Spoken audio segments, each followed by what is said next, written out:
درود پر اس کو 10 نیکیاں عطا فرماتا ہے، اس کے 10 گناہوں کو معاف فرماتا ہے، اس کے 10 درجات بلند فرماتا ہے۔ ایک مرتبہ مل کر بآواز بلند نور شریف پڑھ لیجیے، اللہم صلی علی سیدنا و مولانا محمد وعلی آل سیدنا و مولانا محمد وبارک وسلم، صلاۃ و سلام علیک یا سیدی یا حبیبی یا رسول اللہ صلی اللہ علیہ وآلہ وسلم۔ محترم بھائیو، قیامت کے آثار کیا ہیں اور قیامت کب قائم ہوگی، اس کے بارے میں ایک صحابی نے رسول کریم صلی اللہ علیہ وسلم سے سوال کیا کہ یا رسول اللہ، قیامت کب ہوگی، قیامت کب قائم ہوگی؟ تو آپ علیہ السلام نے فرمایا، تو نے قیامت کی کیا تیاری کی ہے، تو نے قیامت کی کیا تیاری کی ہے؟ تو انہوں نے عرض کیا، یا رسول اللہ، میں اللہ اور اس کے رسول سے محبت کرتا ہوں۔ تو آپ علیہ السلام نے فرمایا کہ تو جس سے محبت کرتا ہے، قیامت کے دن اللہ تعالیٰ تجھ کو اسی کے ساتھ رکھے گا۔ سبحان اللہ۔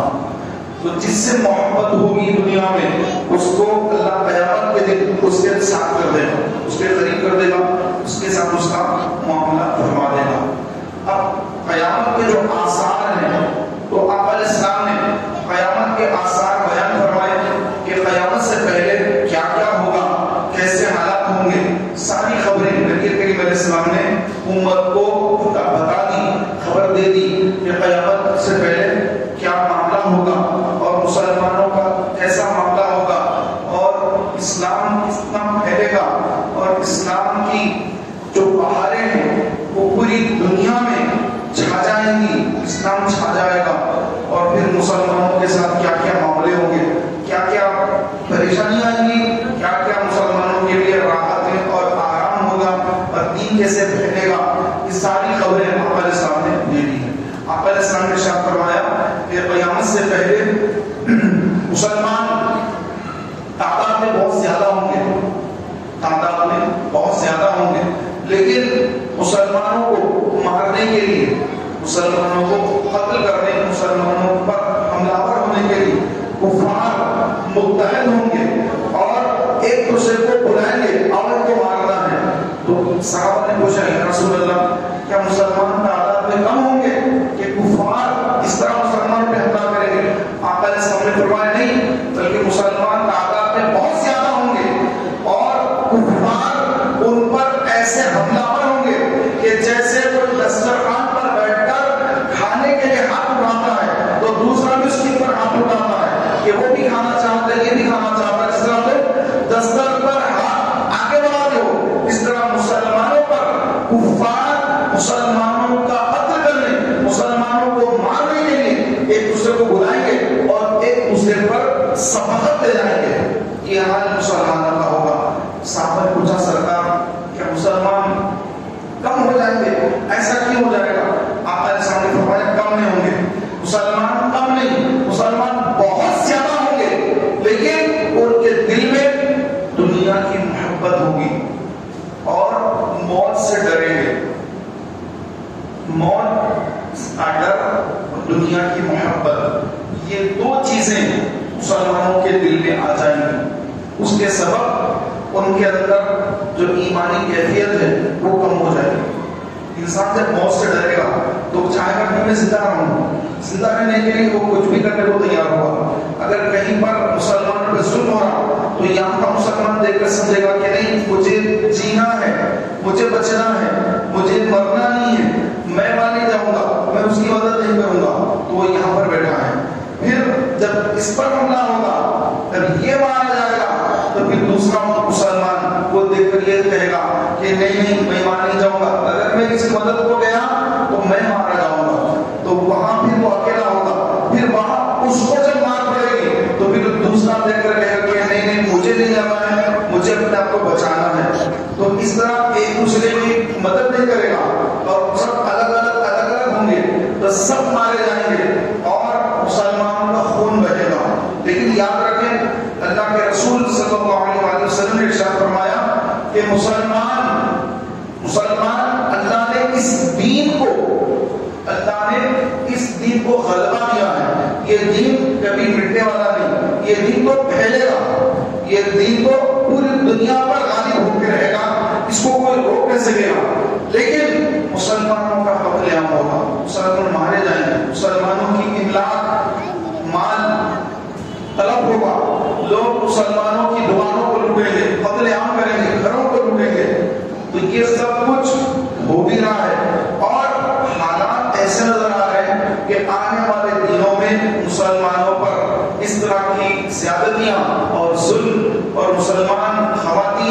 اور لڑکیوں پر ظلم اور زیادتیاں اور بڑھیں گی، اور ہماری مسلمان بیٹیاں، ہماری بہنیں یہ سوچ نہیں سک رہی ہیں، یہ سمجھ نہیں رہی ہیں، اور غیر مسلم لوگوں سے اپنے تعلقات، دوستی، کالج میں، اسکول سے لے کر کالج میں، کالج سے لے کر آفس میں، آفس کے بعد پھر باہر نکل کر ان کے ساتھ ہوٹلنگ کرنا، کھانا پینا، ان سے دوستی جوڑنا، اور نعوذ باللہ اور زیادہ ان سے فری ہو کر معاذ اللہ غلط حرکتیں کرنا، اور یہاں تک کہ ان کے ساتھ نعوذ باللہ اپنا رشتہ ازواج باندھ لینا اور اسلام کو چھوڑ دینا اور مرتد ہونا، کافر ہو جانا، یہ ہماری مسلمان بچیوں کا آج کل یہ ذہن بن رہا ہے کہ معاذ اللہ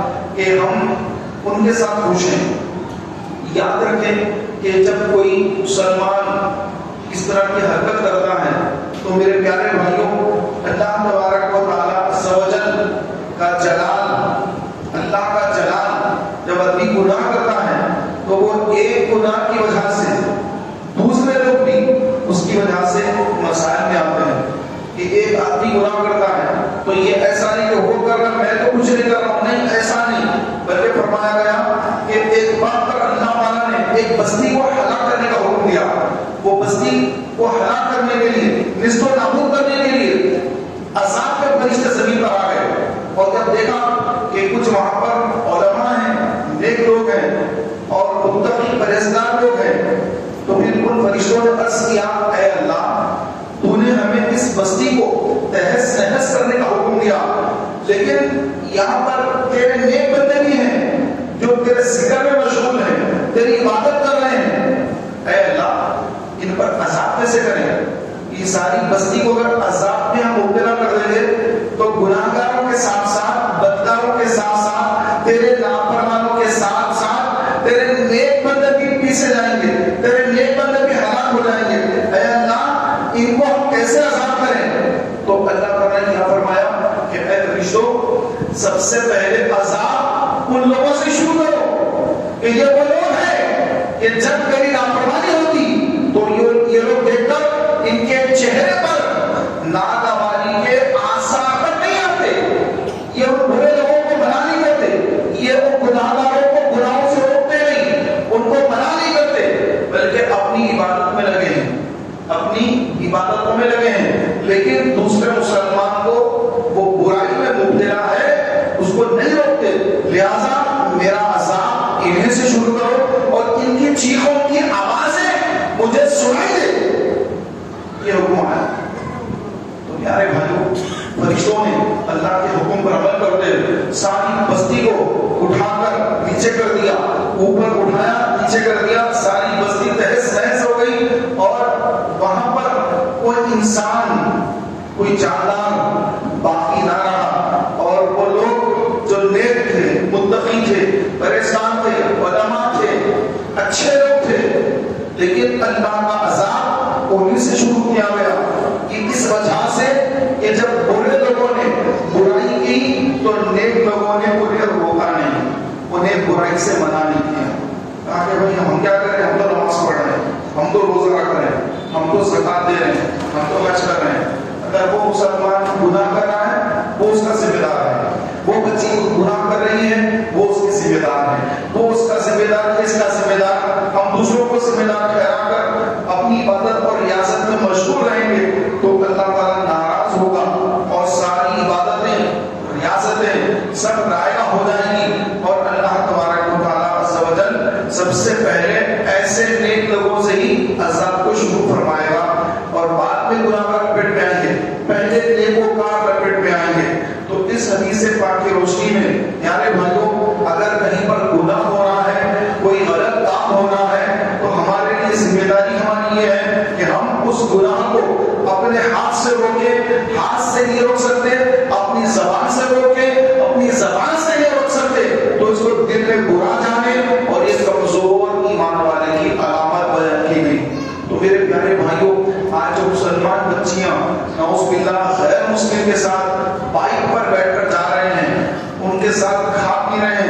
ان کے ساتھ ہوٹلوں میں بیٹھ رہے ہیں، نعوذ باللہ ان کے ساتھ شادی کر رہے ہیں، معاذ اللہ۔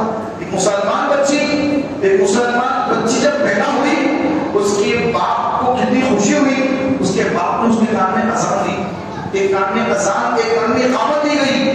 وہ بچی جس کا مسلمان نام رکھا گیا، وہ بچی جس کو ماں باپ نے نماز کا طریقہ سکھایا، وہ بچی جو سحری میں اٹھ کر سحری کرتی، روزہ رکھتی، افطار کرتی، وہ بچی جو قرآن پڑھتی، وہ ان کافروں کے پاس، ان ناپاک لوگوں کے پاس جن کو طہارت کے بارے میں کچھ پتہ ہی نہیں، جن کو طہارت کیا ہوتی ہے، پاکیزگی کیسے حاصل کیا جاتا ہے، پاکیزگی کیا ہوتی ہے، جن کو اس کے بارے میں کوئی خبر نہیں، جو بالکل جس کے بارے میں کیا کہا جائے، آپ کو جانتے ہیں کہ کس طرح کے مسلمانوں اور غیر مسلموں میں کتنا فرق ہوتا ہے، کہ کیسے ایک مسلمان بچی اسلام کو چھوڑ کر، اپنے ماں باپ کے گھر کو چھوڑ کر، اپنے دین کو چھوڑ کر کہاں جا رہی ہے، کیا ملنے والا ہے، موت آنے کے بعد کیا ہوگا یہ جانتی ہے کہ موت جب آئے گی کتنے سال جیے گی تو، جب تجھے موت آئے گی، موت کا فرشتہ جب آئے گا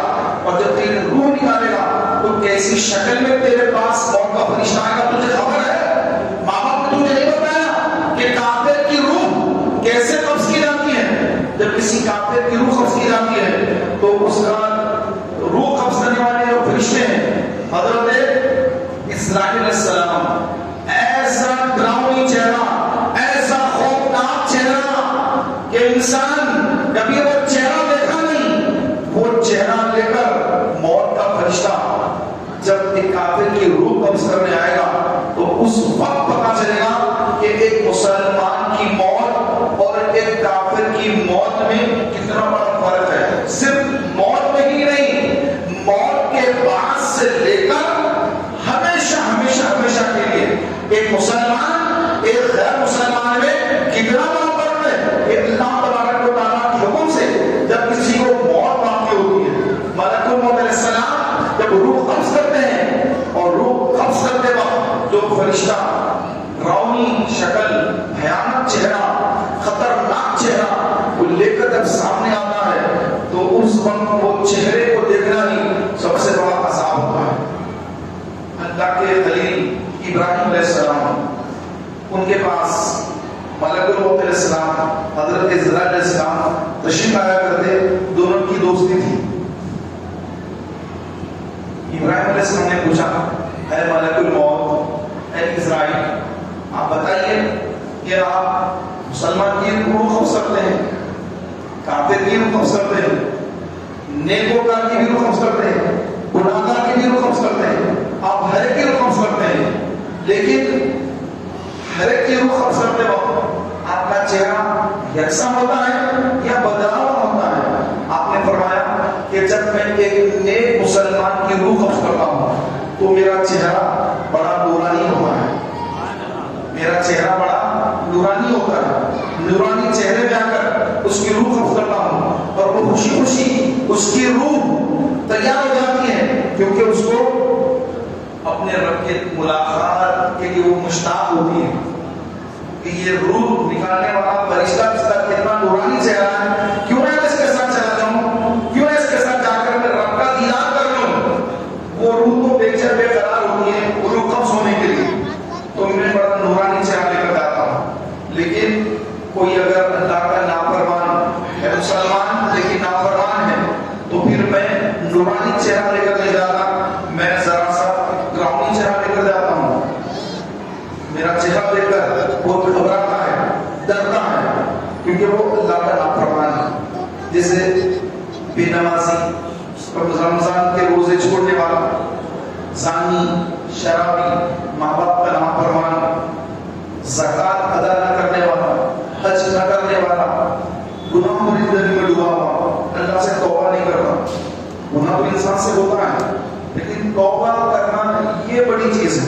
جو توبہ نہ کرے، اللہ تعالیٰ کو راضی نہ کرے اور گناہگاری کی حالت میں بغیر توبہ کے جو مرتا ہے، فرمایا میں اس کے پاس ڈراؤنی چہرہ لے کر جاتا ہوں، خطرناک چہرہ لے کر جاتا ہوں۔ پھر آپ نے پوچھا اچھا تو جب تم کسی کافر کی روح قبض کرنے جاتے ہو، جب کیا تمہاری حالت ہوتی ہے؟ تو فرمایا کہ وہ